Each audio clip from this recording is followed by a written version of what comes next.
Pat Duckworth, the author of Hot Women Rock: How to Discover Your Midlife Entrepreneurial Mojo.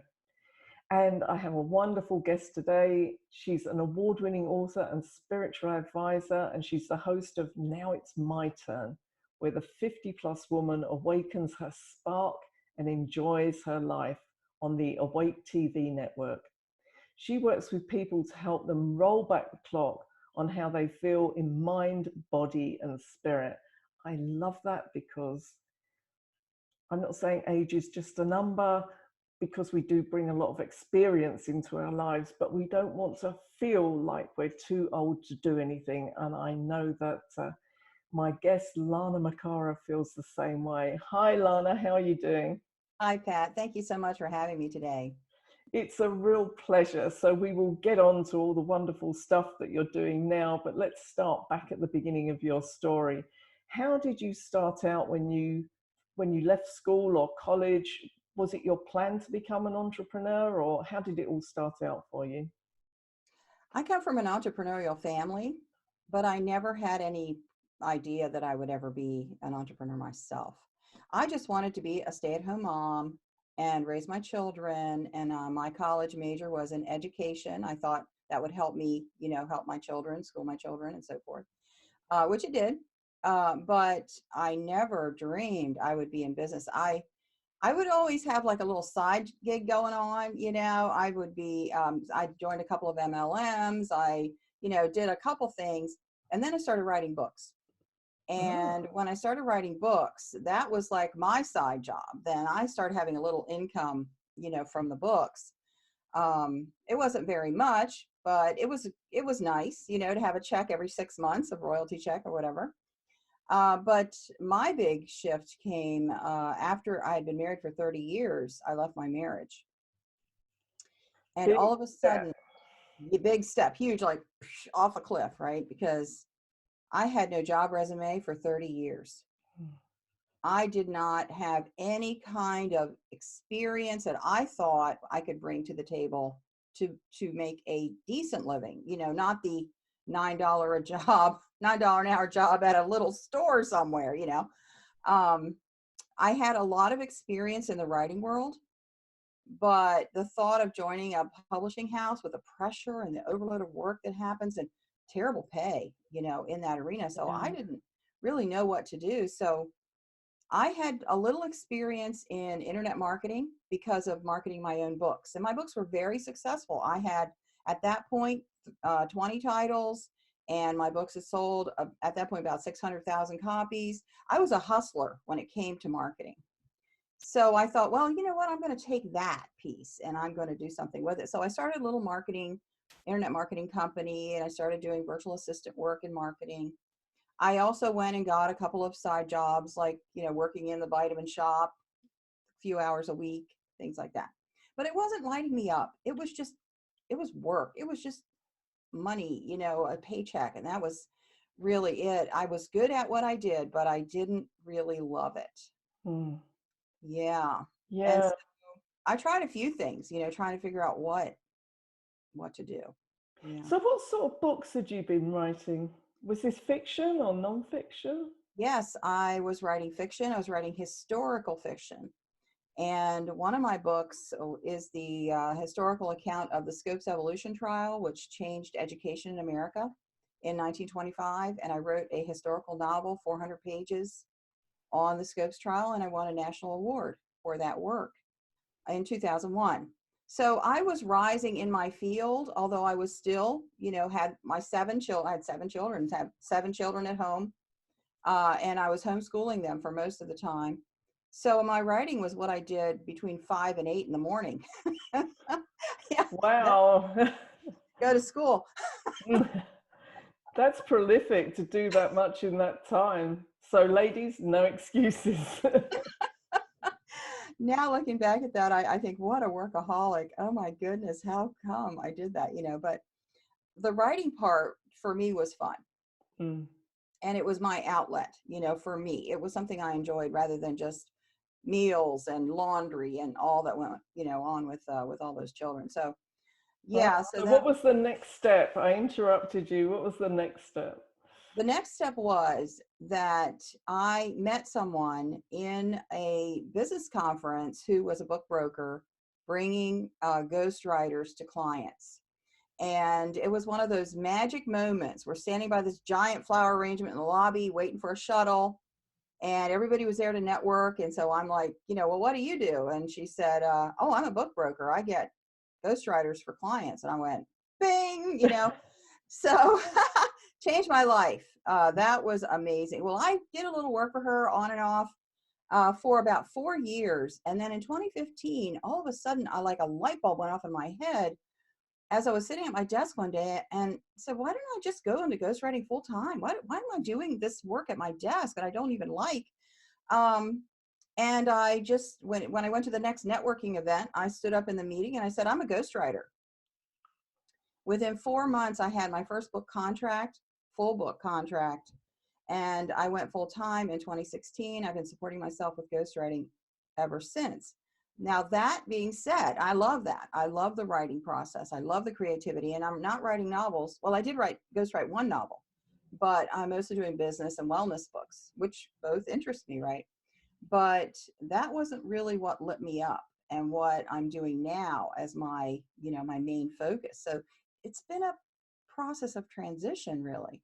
Yeah, and a lot of, we will talk about changes of identity because I'm seeing so many changes that are going on during this. And you're also involved in healing work as well. Yes, the healing work is really my heart. My daughter got sick, very sick. And in 2014, she moved in with me. And through that process, and my daughter at the time was before 30, shortly before she turned 30. And so she was an adult on her own, but she moved in with me because she could no longer cook. She needed help, even out of the tub when she took a bath. She was so weak. And I really was afraid at some point that I was going to actually lose her. She was that ill. But nobody knew what was wrong with her. We went to doctors. They kept bringing back test results that showed nothing and all of this kind of thing. Well, eventually, after 5 years, she got a diagnosis. She had Lyme's disease as well as chronic fatigue syndrome, but it was a rare type of Lyme's they don't usually test for.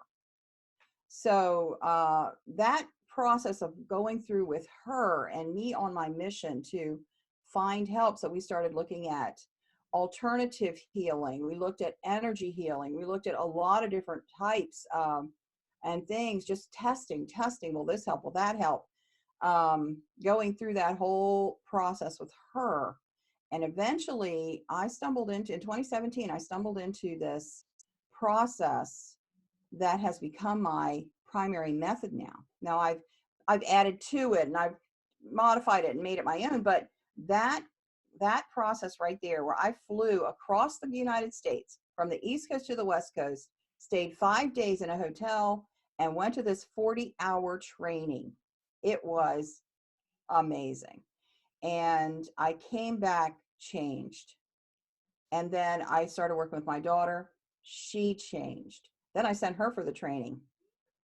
And it's been phenomenal. The shift and the changes that we've seen. My daughter's on her own. She's healthy. She has no pain anymore. She's doing so beautifully well. And then when we got through that, my heart is that this is phenomenal. I need to share this with people. It changes everything. So that's what I'm doing now. Fantastic. And you've got your TV show. Tell us a bit about that. Oh my goodness. Yes. There's so much going on. I don't know what to ask you about first. When we were at the Evolutionary Business Council event, the first thing Teresa DeGrova said to me when she saw me is, "What are you doing now?" And when she said that, I went, "Oh yeah, I have been doing a lot." That fell into my lap. I did an interview last summer with Amanda Masters. She interviewed me. A former client had introduced us out of the blue. And so I was on her Facebook. It was a Facebook kind of TV type of thing. And we had a great time. We just clicked. It was amazing. It was a full hour. I think we even went over. She didn't have time to do her reel at the end. And about 3 weeks later, she contacted me and she said, "I just bought a network. Would you like your own show?" And it never occurred to me. I had lost my breath for a minute, and then I got that feeling in my chest, and I went, yes. And she said, well, what do you want to do it on? I said, I have no idea, but yes. And then we talked about the details later. It was just one of those things. I have to do it. Well, as I was going into meditation and thinking about what it would be, because I could do it on so many things, the thought of the fact that most of my clientele are women over 50, the changes that I've seen, this massive change that I've Mm. seen, and they look younger, they act younger, they're following their dreams. It's just been amazing watching them like come to life. And of course, I'm a 50 plus woman myself. It's done so much for me. I feel better than I did when I was in my 20s. Yeah. Yeah. So yeah, that was like, boom, why not? So I started, now it's my turn, because I figure, you know what, we're in this stage. Now it is my turn. I can do. Yeah, and there's that really interesting statistic that the levels of happiness gradually decrease until you're in your late 40s, and then your happiness levels start to rise. And Mm, average happiness levels rise and rise well into the 70s, into your 70s. So those ideas that people have a miserable old age are so completely wrong. And I think, there's that element of now it's my turn. I've lived this first half of my life building something up and perhaps supporting a family or supporting a partner. And now I get the chance to really express who I am. This leads us so nicely into the next part. So this is Pat Duckworth, the author of Hot Women Rock, How to Discover Your Midlife Entrepreneurial Mojo, talking to Lana McAra. Lana, I forgot to ask you where you're based. I'm outside of Philadelphia in the United States. Yeah. Yeah, so we won't do a weather check. It will have changed by the time we... I can just tell you it's been stormy here for weeks. It feels like weeks anyway. Mm. So yeah, I'd love to talk to you about all the different capabilities that you've built up from the MLMs and all the way through. I can see there's a whole suite of transferable skills that you've built up over time that have led to who you are now.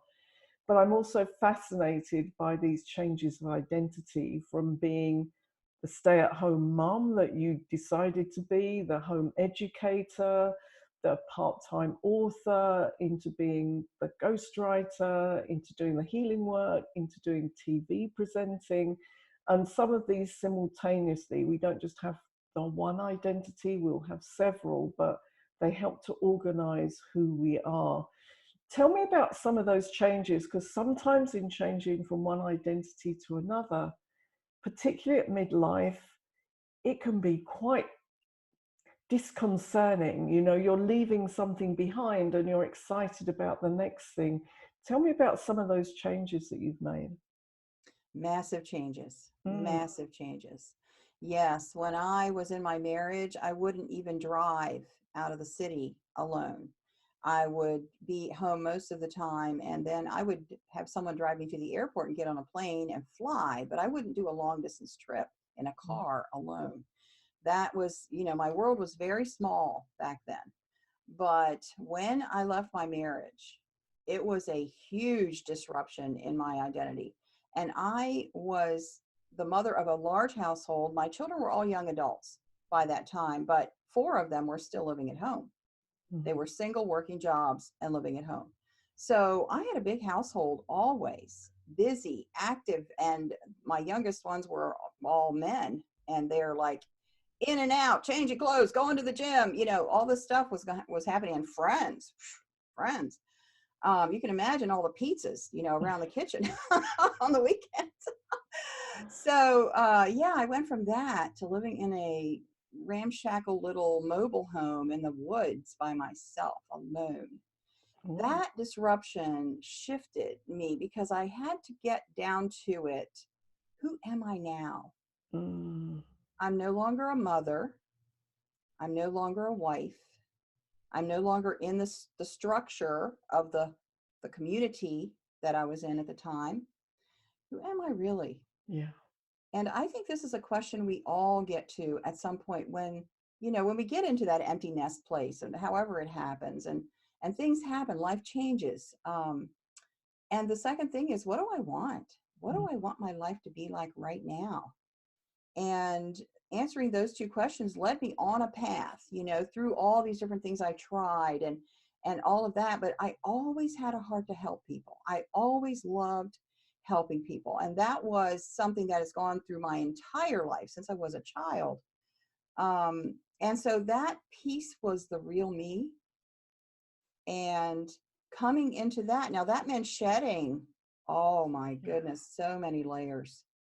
And also a big, huge piece of codependency, where I felt like I had to take care of people who were not taking care of themselves and not taking their own responsibility, which is my marriage in a little nutshell right there.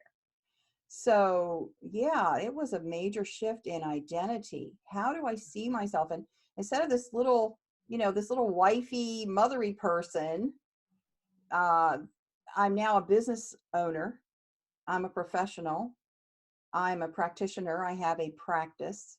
I'm out in the world and I'm visible. Yeah. And that visibility was a big step too. Yeah. So what are the beliefs that have helped you to make that change? What are your helpful beliefs that have supported you? Wow, that is really a good question, because I was a dependent before. I had myself in that, little space of being a dependent. But the belief that I am enough to Mm, manage whatever comes my way, and dealing with my daughter's illness alone, in that, all of that happened, various things along the way showed me I'm totally enough. I mean, I have had my fingers in so many pies all around, that regardless of what happens, I've probably experienced it before, and if I haven't, I know where to find an answer. yeah. Yeah. So that feeling of capability, of confidence, it was there. I just didn't see it. I was walking around with these blinders on, as to who I really truly am. And so those beliefs were really important. And one of the pieces of it that I really have latched onto is that the trouble and the stress and the pressures in our lives, they bring out those pieces of us. And without them, we would never really understand Mm, the power in here to do what we need to do, and to actually enjoy our lives and get what we want out of life, and structure your life like you want it, not like you're defaulting to something that maybe, you've never been comfortable with, but it feels familiar. yeah. Yeah. And I think that's so important what you said, that I am enough, because as a therapist and a coach, most problems come from I'm not enough. It doesn't matter what the nature of the problem is, once you dig right the way down through it, is some kind of sense of not being enough. So Yes. once you understand that whatever it is you're doing, you are enough, a lot of the problems just fall away from it. So that's very powerful. I'm so glad you said that. So my next question is, what does success mean to you now? Oh, wow. Little tiny small question. Oh yeah, belief, success, yeah. Exactly. I am creating my life, and right now I love my life. The house I'm living in is beautiful. It's filled with light. It's wonderful. It's in a quiet place. That's important to me. My lifestyle that I want, and in my own little definition of what I want. And so success to me is being able to structure my life that way, and then have the resources that I feel a flow and not a pressure to, Mm, for anything, and just let it go. But that doesn't mean I'm sitting here, eating bonbons and watching Netflix. No, it means I have a work that lights me up, yeah, where I feel energized by what I do. yeah, That's yes. my definition of it.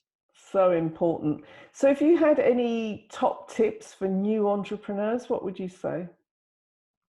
Follow the breadcrumbs of what makes you feel good. Mm, If you have a certain activity that really you just love it, you can't wait, focus on that. And the stuff that you don't like so much, I hired my very first assistant when I was in a seminar, and the person teaching said, if you're sitting there typing out emails and it makes you feel heavy, find somebody else to do that. Mm. And so you follow the path of feeling better and more energized and more alive and more rewarded and more fulfilled, and just keep doing that. It doesn't necessarily have to be like a big jump, but today, just notice. Yeah, Yeah. yeah. And so, people watching, if they want to find out more about you, as they inevitably will, how can they find out more about you, Lana? My website, it's lanamcara.com. Yeah. You see, I say McAra. It's that long A, that British A. So lanamcara.com. That's fantastic. So what have we learnt today from all of this? Well, firstly, you can have many changes of identity during your life. There are so many different situations that arise. You're not stuck in the single groove that you think you are when you're younger and you're first starting out. And all of those capabilities that you pick up along the way all contribute to the person that you're becoming. Following those breadcrumbs of what brings you the most enjoyment, that's the way to success if you want to be an entrepreneur. And bringing all your light to it. What could be more fun than living what you love doing and bringing your light into it? So thank you, Lana. It's just been such a pleasure to speak with you. Thank you, Pat. I really appreciate your invitation. Thank you. And to everybody viewing, keep on watching out for more of these interviews with amazing entrepreneurs. I'll see you next time.